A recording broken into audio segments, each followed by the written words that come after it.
Hello and welcome to this Blender topic on mesh materials and the subdivision surface modifier. Here we have the default startup file, and I'll press N to open up this panel and start the screencast keys. Press N to hide the panel, and press 7 and 5 to look at this from the top. We have the cube here, and I will delete that one and instead Shift A, add a plane. And then I can scale that S in the X direction, SX three times, and then Control A to make sure I apply that scale. And then we could go into edit mode, and I press Control R and roll the mouse wheel once, or so I get 2 cuts, which makes 3 faces here. You can change to face mode. Press A to deselect everything, and I can go into object mode to start assigning. You can stay in edit mode, but I will go into object mode because I would like to do this. Turn on the materials tab, and then you can just add a number of material slots here, and I'm doing that just because I want to be able to show that I can also delete material slots like this. I would like to keep 3. I want 3 of them, and I want to start out here at the top because the top one is the one that will be the default material for the object. And I'll press new to create a new material, and I'll name that red. Okay, that's not the spelling I wanted.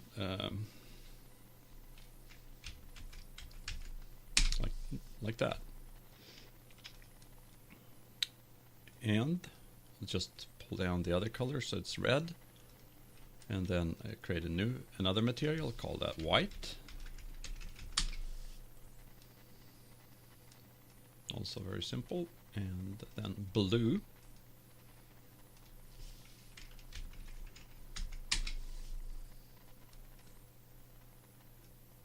Let's pull those down. So now we can see we have these blue, red, and white, and the default material. And what I need to do next is to go into edit mode and I can select this one and assign red explicitly to that, and select that one, assign white to it, and blue to that one. So now we have 3 materials. On this one object, the mesh of this object has 3 material slots, and I have assigned these 3 different materials to different faces or vertex groups of since one face is a kind of a group of vertices. There are no vertex groups like that here, but that's kind of implicit when you assign something, that you have a material that is used for a particular set of vertices in your mesh. Okay, let's stop confusing and add a modifier. That's going to be confusing enough, I think. And this is kind of what this is all about. It's about the things that happen when you add the subdivision surface modifier. And you can see how, like, when you click in these here,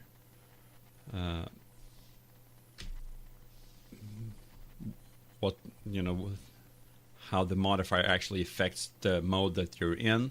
So now we can't see any effect, but when we press F12, then it will render, with regards to the modifier applied. So I turn it on, and then, or I turn all of these effects off, then there's no visible effect of the subdivision surface modifier.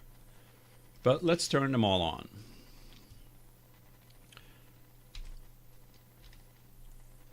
And then, to demonstrate how this affects materials and how, what happens when you try to maneuver in a model or model something where you have multiple materials and where you have the subdivision surface modifier. And even if you don't have several materials, it could become a problem. The first thing I would like to do is just to just kind of straighten this side out here. So I'll press Control. I'll turn this off, the viewing in the edit cage, and I Control R, and then I move that up. And since I know that I would like to have this really a sharp edge, or as straight as possible edge here, I'll pull this up here really close, like this. And then if I turn on the editing cage, you can see that it seems as if this one is further away. What I just did was to some degree undone, but that's just what this shows. The actual model itself is, is actually this. So this is the model without the modifier. We can look at this and we can see that in object mode you can see that there's like this edge here isn't quite really straight, right? There's some bend to it. And if we render that, you can see that there's a softening of the corners.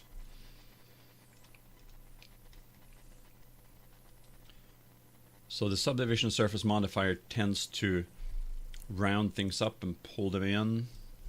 You can get a feel for what it does. So that's just one thing to be aware of. But we're going to become aware of something that is a little bit more difficult. Okay, sorry there. Tab. Sometimes when you, by mistake, click into paint mode, then you'll have to backtrack. Because what I wanted to do was Control Tab to change to face mode. And let's turn on the subdivision surface modifier here to see what's happening now. I would like to extrude this face upwards. So I press E for extrude and look what happens. Then this would happen regardless, really. You can back that up and just remove the subdivision surface modifier. Press this here and then E for extrude and pull that up. And you can see that these are, these faces, they're red because that's the default color of this object. And this one is red because this edge is where it takes its material from, and the same goes for here. So then if you turn on the subdivision surface modifier, this is the scenario that you have. So we could do this, we can back up a little bit and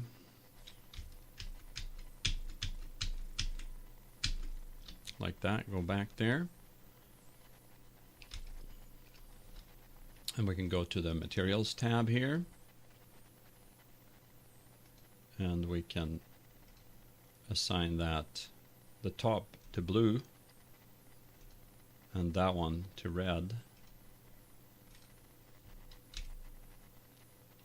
So now it's the top one that is it's actually blue that is the top one.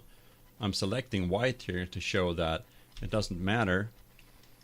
It's the top one that is the default color. So if I have this one selected and I press E for extrude, then what happens is, turn this off, is that like these two new faces, they will take on the default value, the default the top slot here. That's what that will do. And but I would like this to be, all white here, so I'll select those faces and select the white slot and assign that. And then we go to this one and turn on, the subdivision surface modifier in the edit cage. And you can see what that does, how it pulls on it. And since we worked on this edge here, we changed that over to red. It was blue before, but it's the same. The effect of the subdivision surface modifier is the same over here as it was before. So now, to be able to see what I'm doing a little bit more, I'll turn this off. And I would like to kind of firm this up a little bit. So I'll do this, Control R, and push that down there. And then turn it on, and you can see that it has, the effect that I can go Control Z. This edge here, is leaning really good, and then if we do that, see how that is kind of straightening up that way.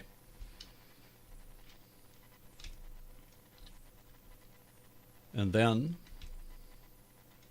this is kind of bleeding over here, and we can look at that also in some object mode, and we can render it, and you can see how that material bleeds over into this area here, and I would like that not to do that. So what I can do then is I'll add another edge here, and I could pull that back like this. And of course now this is all, has this orthogonal shape, and I would like it to be rectangular. Then I will have to do this. See here, like that.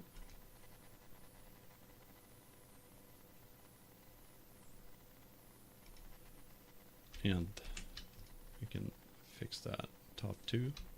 I'm just going to leave this end here so you can see what, how all these different refinements of the mesh has an effect on, choose face mode, how the materials bleed out, or how they protrude or are pulled in and out of their respective topology. So we can just turn this off so we can see what have we done to try to control this. You have extra edges to control the material from not bleeding, but actually being pulled out into the adjacent faces.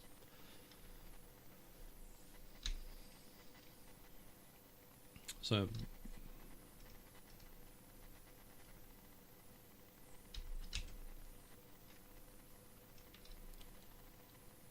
there's a necessity of controlling these behaviors, or how that works, how the subdivision surface modifier works. Can render that. We can also select everything and do shade smooth.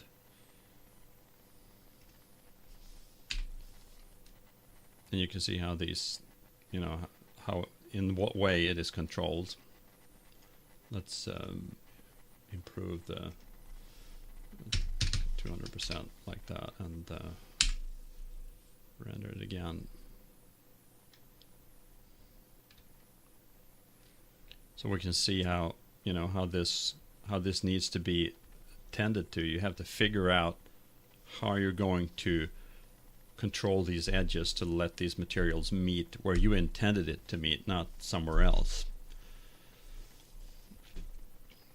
So this is really what I had in mind to talk about in this tutorial, or this topic, I should say. I'll turn these off again and see here, what we had here. Yes, this is here. We can do another.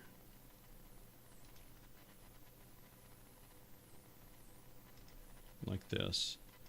Turn it on again. And then you can see how this edge here pushes it out, so that this corner here, how that works the way you intend it to work. Let's see here. Render that. So now you can see how this is much more sharply defined.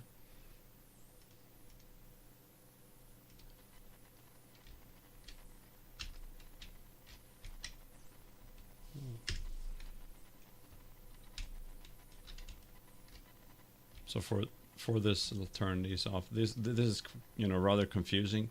As soon as you turn on these, you can see how it kind of pulls on those edges, but in reality, what the model looks like is like this.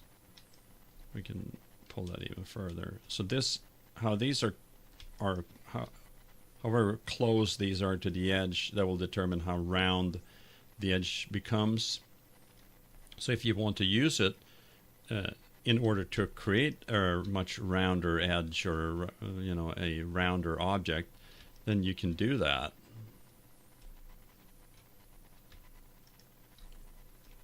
But then again, you'll have this effect here. You can render that. So you can see that, you know, you're getting this round shape down to here, but then you kind of get a lip here. So these are things that you have to be aware of when you model with the subdivision surface modifier. And I would venture to say that most models need to be able to handle the subdivision surface modifier properly, because for most renders it comes out a lot better if you use that modifier. Things in real life, or actual things in the real world, don't have edges that are completely, you know, sharp. Not even a knife edge is as sharp as these lines are, these edges are, because these edges have absolutely no thickness. They're zero thickness. So that makes it, you know, so if we turn this, just remove that completely, and we render that. Okay, now we have the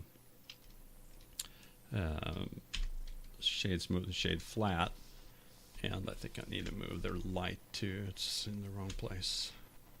So we'll just render that. No. Yes, of course. We need to do this.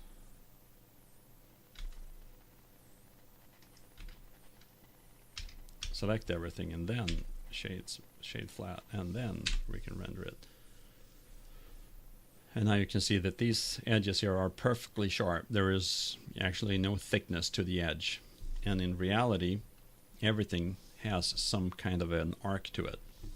And that's why light reflects off of those little tiny arcs. Even the sharpest little thing has, you know, a surface that light can reflect from.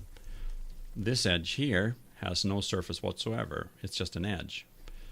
So that's why I continue to use the subdivision surface modifier. And that's why you have to deal with what it does. So I hope this in some way explains a little bit how this works, and why there could be a problem with with mesh and materials, why it bleeds over, and why things get all crunched up and strange and all that. So I thank you for your viewing, and I hope that you found this useful. Thank you.